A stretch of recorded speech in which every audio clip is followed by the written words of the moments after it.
Document retention is always a questionable area for employers, and particularly for I-9s with the penalties, as we've discussed. Really, what are the requirements for retention of these I-9 forms and any documentation? I would tell you, if I was, as an employer, and our firm's an employer just like anybody else, you want to have backup. You want to probably have the paper I-9 forms in the one folder we were talking about in a locked cabinet. I would also be scanning my I-9s in electronically to have a backup. Say maybe I get an ICE officer coming for an audit, and I want to produce copies of the I-9 forms. I want to have a backup copy to make sure that I can locate them in a short time notice, especially if I've got multiple locations, and I just want to have a backup. I don't want to depend on that one file and not be able to find it. So, in fact, you are able to scan and load these in a computer. That does not violate any Privacy Act or any parts of this law. Not a bit. You do have certain requirements. Let's talk about the retention requirement. And this is kind of a nice little form to help you understand. You have to retain an I-9 form for 3 years from the date it was filled out, completed, or from 1 year after the employee leaves you, whichever is longer.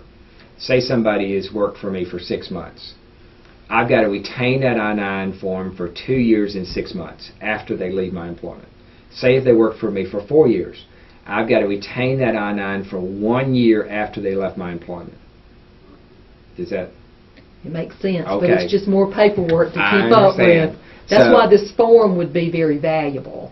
And what you need to do as an employer is set up a form retention, because you don't really want to keep I-9s that are 10, 15 years old. To the extent that maybe you made errors on those I-9s that weren't corrected and things like that, but you need to have an internal retention policy that complies with the statutory requirement.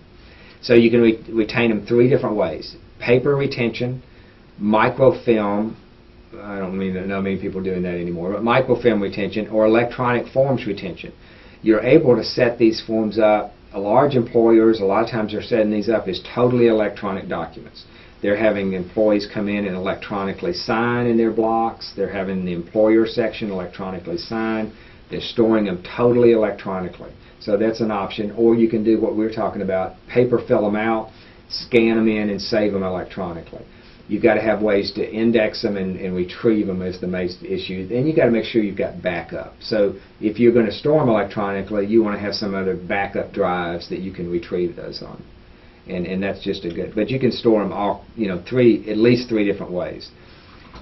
So as I was talking about, reasonable controls to ensure the integrity, the accuracy, and the reliability. Reasonable controls designed to prevent and detect unauthorized or accidental creation of, or addition or alteration. You want to make sure they can't be altered, that they're static documents. An inspection and quality assurance program that regularly evaluates the electronic generation or storage. An indexing system that permits the identification and retrieval.